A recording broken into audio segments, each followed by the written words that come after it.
আসসালামু আলাইকুম। সম্মানিত অভিভাবক ও সুপ্রিয় শিক্ষার্থী বন্ধুরা,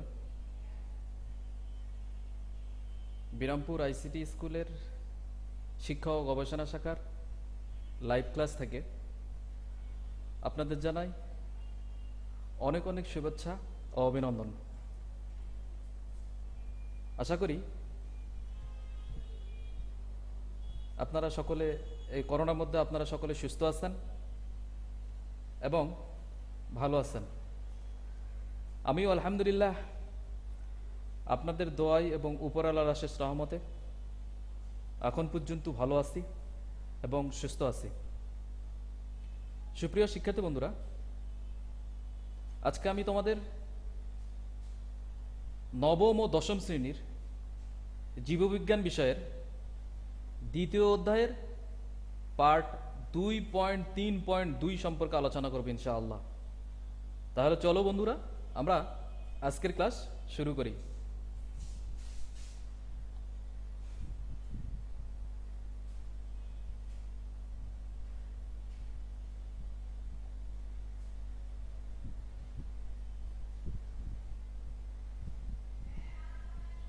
প্রিয় শিক্ষার্থী বন্ধুরা, যে আমরা একটু দেখে নাই যে আজকে তোমাদের জীববিজ্ঞান শ্রেণী হচ্ছে নবম ও দশম, অধ্যায় হচ্ছে 2, পাঠ হচ্ছে 2.3.2 আর পাঠ শিরোনাম হচ্ছে প্রাণী টিস্যু। প্রিয় শিক্ষার্থী বন্ধুরা, তোমাদেরকে একটু প্রথমেই বলি যে 2.3.2 পাঠের যে টিস্যু সম্পর্কে আলোচনা আর কি, প্রাণী টিস্যু। আর এই প্রাণী টিস্যুকে অর্থাৎ 4 ভাগে ভাগ করা হয়। একটা হচ্ছে আবরণী টিস্যু আর একটা হচ্ছে যোজক টিস্যু। এর গত ক্লাসে আমি তোমাদের আবরণী টিস্যু এবং যোজক টিস্যু সম্পর্কে আলোচনা করছিলাম। পরবর্তী যে দুইটা টিস্যু আছে, একটা হচ্ছে পেশি টিস্যু আর একটা হচ্ছে স্নায়ু বা নার্ভ টিস্যু। এই দুইটা সম্পর্কে আলোচনা করবো ইনশাল্লাহ আজকে। তাহলে চলো বন্ধুরা, আমরা মেইন টপিকসে চলে যাই। যে প্রথমেই একটু দেখে নেই যে এই দুইটা টিস্যু, একটা হচ্ছে পেশি টিস্যু আর একটা হচ্ছে স্নায়ু বা নার্ভ টিস্যু।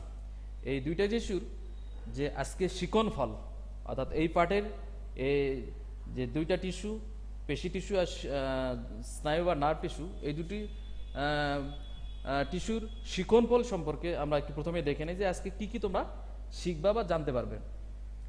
যে এই পাঠ শেষে শিক্ষার্থীরা পেশি টিস্যু কি, এর গঠন ও কাজ সম্পর্কে জানতে পারবে। পেশি টিস্যুর প্রকারভেদ সম্পর্কে জানতে পারবে। স্নায়ু টিস্যু কি, এর গঠন ও কাজ সম্পর্কে জানতে পারবে। প্রিয় শিক্ষার্থী বন্ধুরা, তাহলে আমরা শুরু করে দেই। মেইন টপিকসে কি আসতেছে, প্রথমে আসতেছে কি পেশি টিস্যু, যা মাসকুলার টিস্যু। এই টিস্যুটা, মাসকুলার টিস্যুটা কি বা কাকে বলে বা বলতে কি বোঝায় একটু দেখে নেই আমরা। যে ভ্রূণের মেসোডার্ম থেকে তৈরি, মনে রাখতে হবে তোমাদের, যে ভ্রূণের মেসোডার্ম থেকে তৈরি সংকোচন ও প্রসারণশীল বিশেষ ধরনের টিস্যুকে পেশি টিস্যু বলা হয়। এটা তোমাদের জন্য খুব ভেরি ভেরি ইম্পর্টেন্ট এই কোশ্চেনটা, যে পেশি টিস্যু কি। যে ভ্রূণের মেসোডার্ম, যে ভ্রূণের যে মেসোডার্ম থেকে তৈরি সংকোচন ও প্রসারণশীল বিশেষ ধরনের টিস্যুকে পেশি টিস্যু বলে। এদের মাতৃকা প্রায় অনুপস্থিত, মনে রাখতে হবে তোমাদের, যে এই পেশি টিস্যুর মাতৃকা প্রায় অনুপস্থিত। বৈশিষ্ট্যের মধ্যে তোমরা লাগাতে পারো। আর পেশিগুলো সরু হয়, লম্বা প্রকৃতির হয় এবং তন্তুময় হয়। সরু, লম্বা এবং তন্তুময় হয়। যেসব তন্তুকে আড়াআড়ি ডোরা কাটা থাকে, যেসব তন্তুকে আড়াআড়ি ডোরা কাটা থাকে, ডোরা কাটা দাগ থাকে, তাদেরকে ডোরা কাটা পেশি বলে। এবং যাদের ডোরাবিহীন তন্তুকে মসৃণ টিস্যু বলা হয়। তাহলে ডোরা কাটা থাকে তাদেরকে বলা হয় ডোরা কাটা পেশি, আর যাদের ডোরাবিহীন তাদেরকে বলা হয় মসৃণ পেশি বলা হয়। প্রিয় শিক্ষার্থী বন্ধুরা, তাহলে আমরা এরপরে জানবো যে এই পেশি টিস্যু, পেশি কোষগুলো যখন সংকোচন হয় এবং প্রসারণের মাধ্যমে দেহের বিভিন্ন অঙ্গ সঞ্চালন, আর এই টিস্যুর পেশি কোষ যখন সংকোচন এবং প্রসারণের ফলে কি হয়, দেহের বিভিন্ন যে অঙ্গ প্রত্যঙ্গ থাকে এই অঙ্গ কি করে, সঞ্চালন করে এবং চলনে ও অভ্যন্তরীণ পরিবহন ঘটায়। যে চলনে কি হয়, সঞ্চালন হয়, চলন হয় এবং অভ্যন্তরীণ যে পরিবহন ঘটায়। আবার অবস্থান, গঠন ও কাজের ভিত্তিতে আবার এই পেশি টিস্যুকে 3 ধরনের হয় থাকে। মনে রাখতে হবে তোমাদের, এটা বহু নির্বাচনী কোশ্চেন আসে তোমাদের, যে অবস্থান, গঠন ও কাজের ভিত্তিতে এই পেশি টিস্যুকে আবার 3 ধরনের হয় থাকে। যথা একটা হচ্ছে ঐচ্ছিক পেশি। 3 ধরনের পেশির মধ্যে প্রথমটা হচ্ছে ঐচ্ছিক পেশি। আর ঐচ্ছিক পেশিটা হচ্ছে যেটা আমরা নিজের ইচ্ছা মতো নাড়াতে পারি, সেটা হচ্ছে যেমন হাত পায়ের জোড়া, এগুলোকে বলা হয় নিজের ইচ্ছা মতো নাড়াতে পারি, সেটা হচ্ছে ঐচ্ছিক পেশি। আর এটা হচ্ছে অনিচ্ছিক পেশি। আর এই অনিচ্ছিক পেশিটা হচ্ছে যেটা আমরা নিজের ইচ্ছাধীন নাড়াতে পারি না, সে তার ইচ্ছাধীন নাড়ায়, সে তার নিজে নিজে নাড়াতে পারে। যেমন কৌশিক নালী, হৃৎপিণ্ড, এই সকল যে হৃৎপিণ্ডের ডায়াস্টল এবং সিস্টলন যে হয়, সে তার ইচ্ছাধীন হয়ে থাকে প্রিয় শিক্ষার্থী বন্ধুরা। আরেকটা হচ্ছে কার্ডিয়াক বা হৃদপেশি। সবার শেষেরটা হচ্ছে কি কার্ডিয়াক বা হৃদপেশি। তাহলে তোমাদের মনে রাখতে হবে যে টিস্যুকে 3 ধরনের হয়ে থাকে, প্রকার তোমাদের মধ্যে আসতে পারে বা বহু নির্বাচনীতে আসতে পারে, যে পেশি টিস্যুকে 3 ভাগে ভাগ করা হয়। একটা হচ্ছে ঐচ্ছিক পেশি, আরেকটা হচ্ছে অনিচ্ছিক পেশি, আরেকটা হচ্ছে কার্ডিয়াক বা হৃদপেশি প্রিয় শিক্ষার্থী বন্ধুরা। এরপরে আমরা জানবো, প্রথমে জানবো যে ঐচ্ছিক পেশিটা কি, প্রথমে আমরা জানবো ঐচ্ছিক পেশি বা ডোরাকাটা পেশি। ঐচ্ছিক পেশিকে বলা হয় ডোরাকাটা পেশি। এই যে দেখতে পাচ্ছ যে এই যে ডোরাকাটা আমরা দেখতে পাচ্ছি, তোমরা দেখতে পাচ্ছ যে ঐচ্ছিক পেশিটা হচ্ছে ডোরাকাটা পেশি। যে এই পেশি প্রাণীর ইচ্ছা অনুযায়ী সংকুচিত বা প্রসারিত হয়। এই পেশিটা কি হয়, প্রাণীর ইচ্ছা মতো, অর্থাৎ আমাদের ইচ্ছা মতো এরা আমরা সংকোচন করতে পারি, আবার প্রসারণ করতে পারি। আচ্ছা, ঐচ্ছিক পেশি টিস্যুর কোষগুলো নলাকার, এই যে আমরা দেখতে পাচ্ছি নলাকার, শাখাবিহীন ও আড়াআড়ি ডোরাকাটা যুক্ত। এরা কি লম্বা, নলাকার, শাখাবিহীন এবং কি যে আড়াআড়ি ডোরাকাটা যুক্ত। এই যে আমরা দেখতে পাচ্ছি এই যে ডোরাকাটা যুক্ত প্রিয় শিক্ষার্থী বন্ধুরা।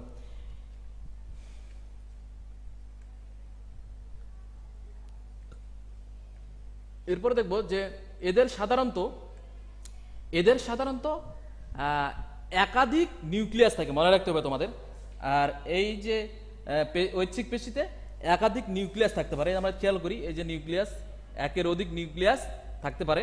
আর এই একাধিক নিউক্লিয়াস থাকে, এই যে আমরা দেখতে পাচ্ছি এখানে একটা, এখানে এখানে এখানে অনেক নিউক্লিয়াস আমরা লক্ষ্য করতেছি, একাধিক নিউক্লিয়াস থাকে। এই পেশি দ্রুত সংকুচিত, যে আমরা চাইলেও দ্রুত সংকুচিত এবং প্রসারিত করতে পারি এবং প্রসারিত হতে পারে। ঐচ্ছিক পেশি অস্থিতন্ত্রে সংলগ্ন থাকে, তোমাদের মনে রাখতে হবে, কারণ এখান থেকে বহু নির্বাচনী তোমাদের কোশ্চেন হয়। ঐচ্ছিক পেশিটা কি অস্থি সংলগ্ন থাকে। উদাহরণ হিসেবে মানুষের হাত, উদাহরণ হিসেবে এই যে আমরা যে মানুষের হাত, এরপর হচ্ছে আমাদের যে পা আছে, এই পায়ের পেশি, হাত এবং পায়ের পেশি। সুপ্রিয় শিক্ষার্থী বন্ধুরা, তাহলে হাত এবং পায়ের পেশি হচ্ছে ঐচ্ছিক পেশি। তাহলে আমরা লক্ষ্য করলাম যে ঐচ্ছিক পেশি সম্পর্কে আমরা জানলাম। এরপরে আমরা দেখব অনিচ্ছিক পেশি। আমরা জানলাম ঐচ্ছিক পেশি সেটা হলো প্রাণীর ইচ্ছা মতো নড়াতে পারে, যেমন আমাদের হাত এবং পায়ের পেশি। আর অনিচ্ছিক পেশি আমরা দেখি যে অনিচ্ছিক পেশি আমরা চাইলেও নড়াতে পারি না, সে তার ইচ্ছাধীন নড়ে প্রিয় শিক্ষার্থী বন্ধুরা। যে এই পেশি টিস্যু সংকোচন ও প্রসারণ প্রাণীর ইচ্ছাধীন নয়। এই পেশি কোষগুলো মাকু আকৃতির, এটা আমরা খেয়াল করি একটু, এগুলোর কোষগুলো কিরকম, মাকু আকৃতির। এদের গায়ে আড়াআড়ি দাগ থাকে না। এদের গায়ে কি দাগ আছে, এরকম আড়াআড়ি দাগ আছে এদের দেহে, এদের গায়ে আড়াআড়ি দাগ থাকে না। এজন্য এই পেশিগুলোকে মসৃণ পেশি বলা হয়। তোমাদের এখানে প্রশ্ন আসে অনেক সময়, এসএসসি পরীক্ষায় এর আগে আসা দেখা গেছে যে অনিচ্ছিক পেশিকে মসৃণ পেশি বলা হয় কেন, অনিচ্ছিক পেশিকে মসৃণ পেশি বলা হয় কেন, ব্যাখ্যা করো। অনুধাবনের জন্য কোশ্চেন এর আগে পরীক্ষায়, এসএসসি পরীক্ষায় কোশ্চেনটা তোমাদের জন্য আসছিল, সেই অনুসারে তাহলে আমরা জানলাম অনিচ্ছিক পেশিটা কি মূলত, সেটা আমরা লক্ষ্য করলাম। যে অনিচ্ছিক পেশি বা মসৃণ পেশি, যে মেরুদণ্ডী প্রাণীদের রক্তনালী, মনে রাখতে হবে তোমাদের, যে মেরুদণ্ডী প্রাণীদের রক্তনালী, পৌষ্টিক নালী ইত্যাদির প্রাচীরে অনিচ্ছিক পেশি থাকে, যেগুলা আমাদের ভিতরের যে ভালো ভালো যে অঙ্গগুলো, যেগুলো হৃৎপিণ্ড থেকে শুরু করে নেয়, যেগুলো আমরা ইচ্ছা করলেও আর কিছু করতে পারি না, সে তার ইচ্ছাধীন নড়াচড়া করে, তাকেই আমরা মূলত অনিচ্ছিক পেশি মূলত বলে থাকি। তার মধ্যে হচ্ছে একটা হচ্ছে রক্তনালী, আর পৌষ্টিক নালী, হৃৎপিণ্ড ইত্যাদি প্রাচীরে অনিচ্ছিক পেশি থাকে। আর অনিচ্ছিক পেশি প্রধানত দেহের অভ্যন্তরীণ অঙ্গাদির সঞ্চালনে অংশ নেয়। আর অনিচ্ছিক পেশিটা কি দেহের অভ্যন্তরীণ অর্থাৎ দেহের ভিতরের যে অংশগুলো থাকে সেগুলো সঞ্চালনে মানে সংকোচন প্রসারণ থেকে শুরু করে এক জায়গা থেকে দেহের সর্বত্র পরিবাহিত করাতে অংশ নেয়, সেটা হচ্ছে অনিচ্ছিক পেশি। প্রিয় শিক্ষার্থী বন্ধুরা, যেমন খাদ্য হজম প্রক্রিয়ায় অন্ত্রের ক্রমসংকোচন, যে আমরা খাদ্যের যে হজম প্রক্রিয়াটি যে অন্ত্রের মাঝে যে ক্রমসংকোচন হয় সেটাতে অংশগ্রহণ করে অনিচ্ছিক পেশি। প্রিয় শিক্ষার্থী বন্ধুরা, আমরা দেখতে পাচ্ছি অনিচ্ছিক পেশি চিত্র। এরপর হচ্ছে যে কার্ডিয়াক পেশি বা হৃদপেশি, অর্থাৎ পেশি তিন ধরনের, একটা হচ্ছে ঐচ্ছিক, একটা হচ্ছে অনিচ্ছিক। তাহলে ঐচ্ছিক এবং অনিচ্ছিক সম্পর্কে আমরা জানলাম। এবারে আমরা জানবো যে কার্ডিয়াক বা হৃদপেশিটা কি বলতে মূলত কি কাজ করে থাকে।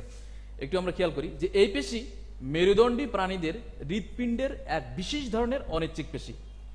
যে আমাদের মেরুদণ্ডে অর্থাৎ মেরুদণ্ডী প্রাণী আমরা চিনি, যাদের দেহে মেরুদণ্ড থাকে তাকে মেরুদণ্ডী প্রাণী বলা হয়। আর এই মেরুদণ্ডী প্রাণীর হৃদপিণ্ডের এক বিশেষ ধরনের অনিচ্ছিক পেশি। এই টিস্যুর কোষগুলো নলাকৃতি, এটা আমরা দেখতে পাচ্ছি লম্বা নলাকৃতি, শাখান্বিত ও আড়াআড়ি দাগযুক্ত। এই যে আমরা দেখতে পাচ্ছি শাখান্বিত এবং আড়াআড়ি দাগযুক্ত। প্রিয় শিক্ষার্থী বন্ধুরা, তাহলে এই টিস্যু দেখতে কিরকম? এই কোষগুলো নলাকৃতি এবং শাখান্বিত ও আড়াআড়ি দাগযুক্ত।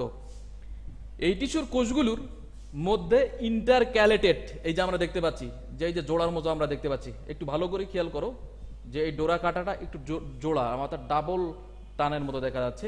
এটাকে বলা হয় ইন্টারক্যালেটেড ডিস্ক, যেটাকে বোঝানো হয় ইন্টারক্যালেটেড ডিস্ক। এখান থেকে তোমাদের বহু নির্বাচনী কোশ্চেন আসে যে কার্ডিয়াক পেশিকে যে কার্ডিয়াক পেশির মধ্যে কি টিস্যুর কোষগুলোর মধ্যে যে কোষগুলোর মধ্যে কি থাকে, যে ডোরাকাটা দাগ থাকে, সেগুলোকে কি বলা হয়? সেটাকে বলা হয় তাকে ইন্টারক্যালেটেড ডিস্ক থাকে।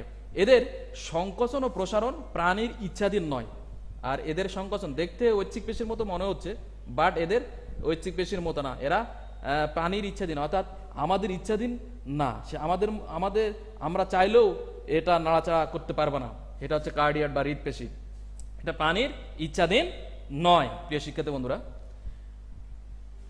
এরপর হচ্ছে কার্ডিয়াক পেশি বা হৃদপেশিটা একটু খেয়াল করি আমরা, যে অর্থাৎ কার্ডিয়াক পেশির গঠন ঐচ্ছিক পেশির মতো হলেও আমরা দেখতে পাচ্ছি যে ঐচ্ছিক পেশির মতোই ডোরাকাটা দাগ লম্বাটে, কিন্তু হলেও মূলত ঐচ্ছিক পেশি নয়। যে মতো হলেও কাজ এদের ঐচ্ছিক পেশির মতো, অনিচ্ছিক পেশির মতো, ঐচ্ছিক পেশির মতো হলেও কাজ এদের দেখতে আমরা ঐচ্ছিক পেশির মতো আমরা দেখতে পাচ্ছি, কিন্তু হলেও এদের কাজ হলো অনিচ্ছিক পেশির মতো।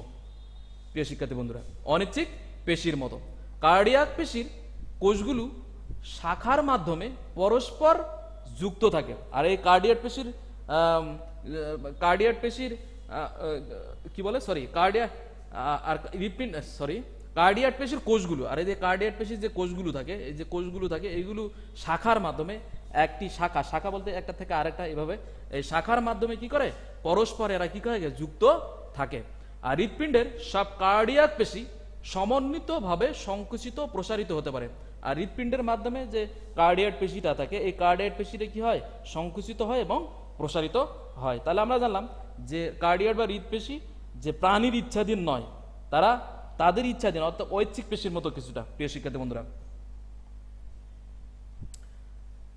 এরপর একটু আমরা খেয়াল করি যে মানব ভ্রূণ অর্থাৎ মানব জাতি যখন সৃষ্টি হয়, আর মানব ভ্রূণ সৃষ্টির একটি বিশেষ পর্যায় থেকে মৃত্যুর পূর্ব মুহূর্ত পর্যন্ত হৃৎপিণ্ডের কার্ডিয়াক পেশি একটি নির্দিষ্ট গতিতে সংকুচিত ও প্রসারিত হয়।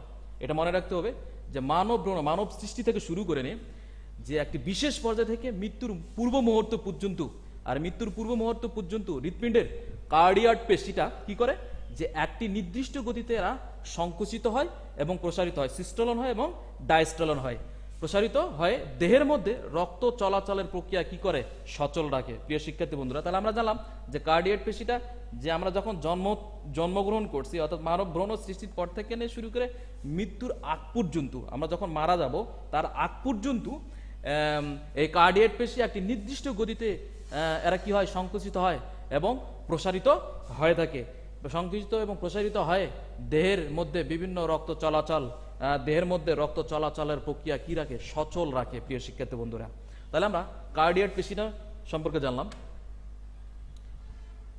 এরপরে দেখবো আমরা যে স্নায়ু, যে পেশি টিস্যু, যে টিস্যু 4 প্রকার: আবরণী, যোজক। আবরণী আর যোজক টিস্যু তো গত ক্লাসে আমি আলোচনা করছিলাম, আর আজকে তো পেশি টিস্যু আর স্নায়ু টিস্যু, স্নায়ু যেটা নার্ভ টিস্যু যেটাকে বোঝানো হয়, এইটার সম্পর্কে, অর্থাৎ পেশি টিস্যু শেষ। এরপর আমরা আসবো যে স্নায়ু টিস্যু, যে স্নায়ু টিস্যুটা কি, মূলত এটি কি কি কাজ করে থাকে আমাদের জন্য, আমাদের দেহে। যে স্নায়ু টিস্যুকে বলা হয় ইংরেজিতে নার্ভ টিস্যু। প্রিয় শিক্ষার্থী বন্ধুরা, যে প্রাণী দেহের যে কলা উদ্দীপনায় সাড়া দিয়ে উপযুক্ত প্রতিবেদন সৃষ্টি করে, উদ্দীপনায় সাড়া দিয়ে কি করে, যে উপযুক্ত প্রতিবেদন সৃষ্টি করতে পারে, তাকে স্নায়ু টিস্যু বা নার্ভ টিস্যু বলে। এই কোশ্চিনটা তোমাদের পরীক্ষায় আসে, কারণ এর আগে এসএসসি পরীক্ষায় আসা দেখা গেছে, সেই অনুসারে তোমাদের কোশ্চিনটা খুব ভালো করে পড়ে নিতে হবে।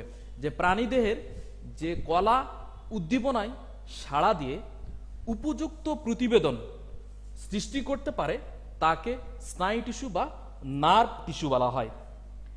দেহের বিশেষ সংবেদী কোষ, আমাদের দেহের মাঝে যে বিশেষ ধরনের সংবেদী কোষ থাকে, আর সংবেদী কোষ যেটা হচ্ছে নিউরন, যে সংবেদী কোষ যেটা হচ্ছে নিউরন আর বা স্নায়ু কোষগুলো একত্রে স্নায়ু টিস্যু গঠন করে। তোমাদের মনে রাখতে হবে যে তোমরা ক্লাস 8-এ পড়ে আসছিলা যে নিউরনের গঠন, তোমরা যারা ওই নিউরনের গঠনটা সম্পর্কে যারা বুঝে আসছো এবং গঠনটা পড়ে আসছো খুব ভালো করে, তাদের জন্য এটা স্নায়ু বা নার্ভ টিস্যুটা তাদের জন্য খুব ইজি মনে হবে। প্রিয় শিক্ষার্থী বন্ধুরা, তাহলে এদের একত্রে কি বলা হয়? তাহলে সংবেদী কোষ, নিউরন বা স্নায়ু কোষগুলো একত্রে কি স্নায়ু টিস্যু গঠন করে। প্রিয় শিক্ষার্থী বন্ধুরা, এবারে আমরা খেয়াল করি যে স্নায়ু টিস্যুর গঠনের মাঝে কি আসতেছে, দেখি একটু। যে স্নায়ু টিস্যু অসংখ্য নিউরন নিয়ে গঠিত, আর স্নায়ু টিস্যুকে অসংখ্য নিউরন না গঠিত। এই যে আমরা দেখতে পাচ্ছি, এই চিত্রটা তোমরা ক্লাস 8-এও আর্ট করে আসছো, অত গঠন পড়ে আসছো, আর এটা তোমাদের আর্ট করতে হবে। প্রিয় শিক্ষার্থী বন্ধুরা, আমি শেষে দিচ্ছি পর্যায়ক্রমে যে স্নায়ু টিস্যু অসংখ্য নিউরন নিয়ে গঠিত। স্নায়ু টিস্যু পরিবেশ থেকে উদ্দীপনা যেমন তাপ, স্পর্শ, চাপ ইত্যাদি গ্রহণ করে দেহের ভিতরে মস্তিষ্কে বহন করে। আর এই দেহের যে তাপমাত্রা, স্পর্শ, চাপ যেগুলো বহন করে কি করে, এটা পরবর্তীতে নিউরনে নিয়ে যায়, বহন করে। দেখো আমরা জানতে পারবা দেহের ভিতরের মস্তিষ্কে বহন করে। আমাদের যে মস্তিষ্ক, মানবদের সবচেয়ে বড় অঙ্গটাই আমি মনে করি যে মস্তিষ্ক, মানবদের মস্তিষ্ক। কারণ মস্তিষ্ক যদি কাজ না করে, সে মেন্টাল যেটাকে বোঝানো হয় থাকে, কি করবে সে নিজেও জানে না, এবং মস্তিষ্কের বিশ্লেষণের পর সিদ্ধান্ত অনুযায়ী উপযুক্ত কাজ করে থাকে। আর মনে করো যে হাতের মাঝে কোনো আলপিন ফুটতেছে, তোমরা ক্লাস 8-এ দেখে আসছো, হাতের মধ্যে কোনো আলপিন অথবা কোনো সুচ, অথবা হাঁটতেছি পায়ের মাঝে কাঁটা ফুটতেছে, অথবা তরকারি খাচ্ছ, তরকারি চুলায় হাত চলে যাচ্ছে, অথবা ভুলবশত যদি গরম কোনো পানির মাঝে হাত চলে যায়, তখন কি করে আমরা হাতটা টান দেই। এটা কিসের কারণে? যে এই যে মস্তিষ্কে, এটা পরবর্তীতে হাতের আজ্ঞাবেগের মাধ্যমে কোথায় যায়, নিউরনে যা পৌঁছে, মস্তিষ্কে পৌঁছে, যে যারা যায় হাতটা, মস্তিষ্ক তখন বলে যে হাতটা ওখান থেকে সরে যাচ্ছে, তার কারণে আমরা হাতটা টান দিয়ে থাকি। প্রিয় শিক্ষার্থী বন্ধুরা, যে উপযুক্ত কাজ করে থাকে। এরপরে আমরা দেখবো যে একটি আদর্শ নিউরনের 3টি অংশ থাকে, সেটা আমরা ক্লাস 8-এই দেখে আসছি। যে একটি আদর্শ নিউরনের 3টি অংশ থাকে, একটা হচ্ছে কোষদেহ, একটা হচ্ছে ডেনড্রাইট, আর একটা হচ্ছে অ্যাক্সন। তাহলে এখান থেকে তোমাদের বহু নির্বাচনী কোশ্চিন আসে যে একটি আদর্শ নিউরনের 3টি অংশ থাকে, একটি হচ্ছে কোষদেহ, আরেকটা হচ্ছে ডেনড্রাইট, আরেকটা হচ্ছে অ্যাক্সন। তাহলে নিউরন কোষ বহুভুজাকৃতির এবং নিউক্লিয়াস যুক্ত। আরেকটা কথা তোমাদের বলি যে এই স্নায়ু টিস্যু সম্পর্কে 10ম অধ্যায়ে তোমাদের আরো বিস্তারিত আলোচনা আছে। প্রিয় শিক্ষার্থী বন্ধুরা, আমরা জানবো পর্যায়ক্রমে যে নিউরন কোষ বহুভুজাকৃতির এবং নিউক্লিয়াস যুক্ত। এদের মাঝে কি থাকে? নিউক্লিয়াস থাকে। এটা আমরা খেয়াল করি, এই চিত্রের মাঝে এদের দেহে নিউক্লিয়াস থাকে। এরপরে যে কোষ দেহ, নিউক্লিয়াসকে কেন্দ্র করে দেখতে পাচ্ছি আমরা। আর ডেনড্রাইট, যে লম্বা লম্বা সুতার মতো আমরা যে অংশগুলো দেখতে পাচ্ছি, সেটা হচ্ছে ডেনড্রাইট। আর অ্যাক্সন যেটা হচ্ছে অ্যাক্সন প্রান্ত, অর্থাৎ নিউক্লিয়াসের নিচে থেকে শুরু করে নিয়ে একেবারে এর শেষ প্রান্ত পর্যন্ত যে অংশটি কি থাকে, এই শিকড়ের মতো আমরা দেখতে পাচ্ছি, এটা হচ্ছে অ্যাক্সন প্রান্ত। প্রিয় শিক্ষার্থী বন্ধুরা, তাহলে এদের মধ্যে কি থাকে? নিউক্লিয়াস যুক্ত। আর কোষের যে সাইটোপ্লাজমিক যে অঙ্গাণুগুলো থাকে আছে, এর মধ্যে থাকে মাইটোকন্ড্রিয়া, গোলজি বডি বা গোলজি বস্তু, রাইবোজোম, এন্ডোপ্লাজমিক রেটিকুলাম ইত্যাদি থাকে এর মাঝে। অর্থাৎ আমরা জানলাম যে স্নায়ু টিস্যুর মধ্যে কি কি থাকে, যে সাইটোপ্লাজমিক অঙ্গাণুগুলোর মাঝে থাকে হচ্ছে নিউক্লিয়াস, তো ওটা তো থাকে, ওটা দুদিকে। সাইটোপ্লাজমিক অঙ্গাণুগুলোর মধ্যে থাকে মাইটোকন্ড্রিয়া, এরপরে হচ্ছে গোলজি বডি বা গোলজি বস্তু, এরপর হচ্ছে রাইবোজোম, এন্ডোপ্লাজমিক রেটিকুলাম ইত্যাদি উপস্থিত থাকে। প্রিয় শিক্ষার্থী বন্ধুরা, এরপর হচ্ছে তবে নিউরনের সাইটোপ্লাজমে সক্রিয় সেন্ট্রিউল থাকে না, এটা মনে রাখতে হবে তোমাদের।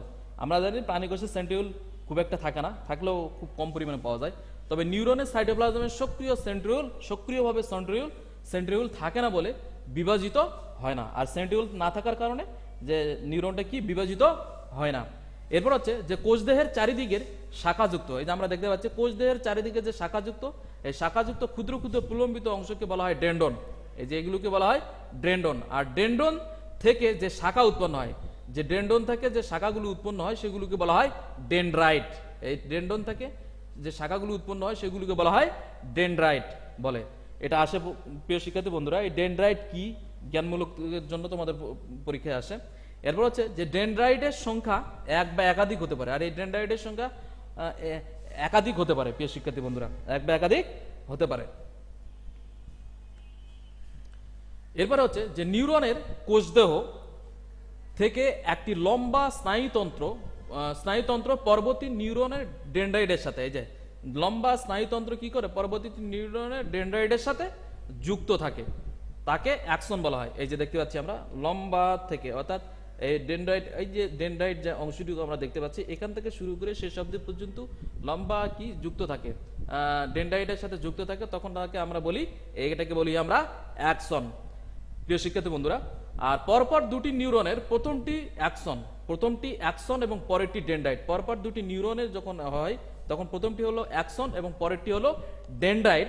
এই ডেনড্রাইটের মধ্যে একটি স্নায়ু সন্ধি গঠিত হয়, অর্থাৎ প্রথমটি নিউরন এবং পরেরটি ডেনড্রাইট, আর এই ডেনড্রাইটের মধ্যে কি একটি স্নায়ু সন্ধি গঠিত হয়, তাকে আমরা বলি থাকি সিনাপাস। প্রিয় শিক্ষার্থী বন্ধুরা এই কোশ্চেনটা তোমাদের জন্য খুব ভেরি ভেরি ইম্পর্টেন্ট, কারণ সিনাপাস কি বা কাকে বলে জ্ঞানমূলকের জন্য আসে, আবার অনেক সময় অনুধাবনের জন্য আশা দেখা গেছে। সেই অনুসারে আমরা সিনাপাস কাকে বলে আমরা জানলাম যে সিনাপাসটা হচ্ছে যে পরপর দুটি নিউরনের প্রথমটি অ্যাকশন এবং পরেরটি ডেনড্রাইটের সাথে যখন মিলিত হয়, আর মিলিত হয় কি করে একটি স্নায়ু সন্ধি গঠন করে, তখন তাকে বলা হয় সিনাপাস। প্রিয় শিক্ষার্থী বন্ধুরা, এরপর হলো যে স্নায়ু টিস্যুর কাজ। এই স্নায়ু টিস্যুটা আমাদের কি কি কাজ করে থাকে সেটা একটু দিকে আমরা খেয়াল করি। যে স্নায়ু টিস্যু উদ্দীপনা গ্রহণ করে, যে আমাদের উদ্দীপনা সাড়া দেয় বা গ্রহণ করে, আর উদ্দীপনা গ্রহণ করে কি করে মস্তিষ্ক প্রেরণ করে।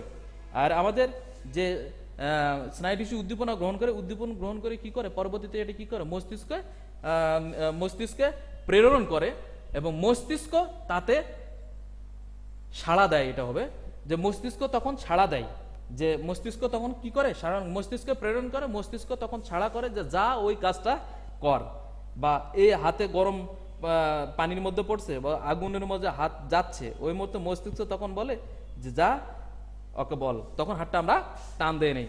এরপর হচ্ছে যে উচ্চতর প্রাণীতে স্নায়ু টিস্যু স্মৃতি সংরক্ষণ, উচ্চতর যে হায়ার ক্যাটাগরি যে প্রাণীগুলো আছে এই প্রাণীগুলো কি করে যে স্নায়ু টিস্যু স্মৃতি সংরক্ষণ করা সহ দেহের বিভিন্ন অঙ্গের কাজ নিয়ন্ত্রণ করে থাকে, যে স্মৃতিসহ দেহের বিভিন্ন অঙ্গের কাজ নিয়ন্ত্রণ করে থাকে এবং তাদের মধ্যে সমন্বয় সাধন করে, আর তাদের মধ্যে স্মৃতি সাধন করে, পাশাপাশি এদের মাঝে সমন্বয় সাধন করে। প্রিয় শিক্ষার্থী বন্ধুরা, তাহলে আমরা স্নায়ু টিস্যুর কাজ জানলাম। প্রিয় শিক্ষার্থী বন্ধুরা, এরপরে যে আজকের এই পার্টের দুটো টপিকস, একটা হচ্ছে পেশি টিস্যু আর একটা হচ্ছে স্নায়ু বা নার্ভ টিস্যু। এই দুটার মূল্য যে কি কি কোশ্চেনগুলো তোমাদের জন্য আসছে দেখি একটু। যে জ্ঞানমূলক কোশ্চেন আসছে, এই কোশ্চেনগুলো খুব ভেরি ভেরি ইম্পর্টেন্ট তোমাদের জন্য সবগুলাই, কারণ এদের মধ্যে থেকে এই কোশ্চেনগুলোর মধ্যে থেকে তোমাদের এসএসসি পরীক্ষায় কোশ্চেন আসে। প্রিয় শিক্ষার্থী বন্ধুরা, তাহলে জ্ঞানমূলকের জন্য প্রথমে আসতেছে কি পেশি টিস্যু কি, এরপর হচ্ছে একটি নির্দিষ্ট সময়ে মস্তিষ্কের শতকরা কত শতাংশ ব্যবহার করা হয়, আর এটা মস্তিষ্কের শতকরা 100% ব্যবহার করা হয়, পুত্রে আমরা দেখে আসছি এর আগে। এরপরে হচ্ছে তাহলে একটি নির্দিষ্ট সময়ে মস্তিষ্কের শতকরা কত শতাংশ ব্যবহার করা হয়। অনিচ্ছিক পেশি কি, খুব ভেরি ভেরি ইম্পর্টেন্ট এই কোশ্চেনটা তোমাদের জন্য। এরপর হচ্ছে দেহের অনিচ্ছিক পেশির কাজ নিয়ন্ত্রণ করে কে, আর দেহের যে অনিচ্ছিক পেশি এই অনিচ্ছিক পেশি নিয়ন্ত্রণ করে থাকে কে, আমরা না ওরা নিজেরাই, সেটা আমরা তো আলোচনা করলামই। তোমরা একটু খেয়াল করে এই প্রশ্নগুলো একটু সুন্দর করে পড়ে নিবা তোমরা। এরপর হচ্ছে যে পেশি টিস্যু কাকে বলে, এরপর হচ্ছে একটি নিউরনের কয়টি অংশ ও কি কি আমরা দেখে আসলাম সর্বশেষ যে স্নায়ু বা নার্ভ টিস্যুতে আমরা নিউরনের কয়টি অংশ দেখে আসলাম, সেটা সুন্দর করে তোমাদের পরিণতিতে কয়টি অংশ থাকে এবং কি কি। এরপর হচ্ছে ডেনড্রন কাকে বলে, ডেনড্রনও কাকে বলে, আবার অনেক সময় ডেনড্রাইট কি বা কাকে বলে এই কোশ্চিনটাও তোমাদের আসে। ডেনড্রন থাকে, আমরা জানি যে ডেনড্রন থেকে ডেনড্রাইটের উৎপত্তি হয়, খুব ইজি আর কি, দেখে নিও। এরপর হচ্ছে অ্যাকশন কাকে বলে, সেনাপাস কি, এই কোশ্চেনগুলো তোমরা এইটাও পড়ে আসো প্রিয় শিক্ষার্থী বন্ধুরা। এই কোশ্চেনগুলো তোমাদের সুন্দর করে মুখস্থ করে নিবে। আর একটা কথা তোমাদের বলবো, যেটা পড়বা তোমরা বুঝে বুঝে একটু দুই একবার ঠান্ডার মাথায় পড়বা, ইনশাল্লাহ পড়া তোমাদের হয়ে যাবে। এরপর হচ্ছে অনুধাবনমূলক কি কোশ্চেন আসে দেখি না একটু। যে অনুধাবনমূলক প্রশ্ন, অনুধাবনমূলক প্রশ্ন প্রথমে আসতেছে কি, হৃদপেশিকে অনিচ্ছিক পেশি বলা হয় কেন, হৃদপেশিকে অনিচ্ছিক পেশি বলা হয় কেন, ঐচ্ছিক ও অনিচ্ছিক পেশির মধ্যে পার্থক্য লেখো, আর ঐচ্ছিক পেশি এবং অনিচ্ছিক পেশির মধ্যে পার্থক্য লেখো। এরপর হচ্ছে নিউরন বিভাজিত হয় না কেন, এরপরে হচ্ছে ঐচ্ছিক পেশি বলতে কি বোঝো, অনিচ্ছিক পেশিকে মসৃণ পেশি বলা হয় কেন। এই কোশ্চেনটা খুব ভেরি ভেরি ইম্পর্টেন্ট তোমাদের জন্য, কারণ এই কোশ্চেনটা তোমাদের এসএসসি পরীক্ষায় আসা দেখা গেছে এর আগে। তো অনিচ্ছিক পেশিকে মসৃণ পেশি বলা হয় কেন, কার্ডিয়াক পেশিটি ব্যাখ্যা করো, কার্ডিয়াক পেশি, এই কার্ডিয়াক পেশি ব্যাখ্যা করো। প্রিয় শিক্ষার্থী বন্ধুরা, এই অনুধাবন এবং জ্ঞানমূলক যে কোশ্চেনগুলো দিলাম, এই কোশ্চেনগুলো তোমরা সুন্দর করে পড়ে নিও। আর বুঝে বুঝে, তোমাদেরকে একটা কথাই বলবো যে এগুলো একটাও কঠিন না, একটু বুঝে বুঝে ঠান্ডা মাথায় যদি পড়া যায়, দুই একবার করে পড়লেই পড়াটা হয়ে যায় প্রিয় শিক্ষার্থী বন্ধুরা। এরপরে তোমাদের বাড়ির কাজ, দেখি বাড়ির কাজ কি আসছে। আমরা দেখতে পাচ্ছি দুইটা চিত্র, যে নিচের চিত্র দুটি অঙ্কন করো। এই দুটি বাসায় তোমরা সুন্দর করে অঙ্কন করবা, কারণ এই কোশ্চেনগুলো তোমাদের চিত্রটা পরীক্ষায় আসে। একটা হচ্ছে ঐচ্ছিক পেশি, এই যে সুন্দর যে ডোরাকাটা পেশি, এই চিত্রটা সুন্দর করে তোমাদের আর্ট করতে হবে। আর একটা হচ্ছে একটি নিউরনের গঠন, একটি নিউরনের গঠন আলোচনা যখন করো তখন চিত্র আর্ট করতে হবে। আর মানে তোমাদেরকে একটা কথা বলি, যে জীববিজ্ঞানে, যে এই জীববিজ্ঞানে কি বলে, যে যখন কোনো প্রশ্নের গঠন চাই সেক্ষেত্রে যদি চিত্র আর্ট করো তোমরা, তাহলে ফুল মার্কস পাওয়া যায়। আর এই কোশ্চেনগুলো তোমাদের এর আগে পরীক্ষায়, এসএসসি পরীক্ষায় আসা দেখা গেছে, সে কারণে আমি এই দুইটা তোমাদের জন্য সিলেক্ট করছি। এই দুইটা সুন্দর করে তোমরা বাসায় অ্যাড করো, যার যেভাবে সুবিধা। সাইটের আগে প্রাচীরগুলা আর্ট করে নিবা, নেওয়ার পর ভিতরে ডোরা কাটা, তোমাদের যেমন করে খুশি তোমরা তেমনভাবে করবা। এটাও ওই তদ্রুপ, আগে ডেনড্রাইটগুলো আর্ট করে নিবা, নেওয়ার অংশটা আর্ট করে নিয়ে, নিউক্লিয়াসটা আর্ট করে নিয়ে, তারপরে অ্যাকশন প্রান্ত তোমরা আর্ট করে নেবো। তোমাদের যেমন করে ভালো হয়, তোমরা যেমন করে কমফোর্টেবল মনে করো, তোমরা সেভাবে আর্ট করো প্রিয় শিক্ষার্থী বন্ধুরা। একটা হচ্ছে ঐচ্ছিক পেশি, আর একটা হচ্ছে নিউরনের চিত্র। প্রিয় শিক্ষার্থী বন্ধুরা, আমরা আজকের ক্লাসে একেবারে শেষ প্রান্তে এসে পৌঁছে গেছি। আর পরিশেষে তোমাদের যে কোশ্চেনগুলো আমি দিলাম, বিশেষ করে অনুধাবন, জ্ঞানমূলক, এই কোশ্চেনগুলো তোমরা সুন্দর করে পড়ে নিও, কারণ এইগুলো কোশ্চেন থাকে তোমাদের পরীক্ষায়, এসএসসি পরীক্ষায় কোশ্চেন হয়। পাশাপাশি বাসার কাজ যে দুইটা চিত্র দিলাম, একটা হচ্ছে ঐচ্ছিক পেশি, আর একটা হচ্ছে তোমাদের নিউরনের গঠনের চিহ্নিত চিত্র। এই দুইটা চিত্র তোমরা সুন্দর করে বাসায় আর্ট করে নিও প্রিয় শিক্ষার্থী বন্ধুরা। পরিশেষে সকলের সুস্বাস্থ্য এবং দীর্ঘায়ু কামনা করে এবং পরবর্তী ক্লাস দেখার আমন্ত্রণ জানিয়ে আজকের মতো ক্লাস এখানেই শেষ করছি। সবাই ভালো থাকবেন, সুস্থ থাকবেন। আসসালামু আলাইকুম।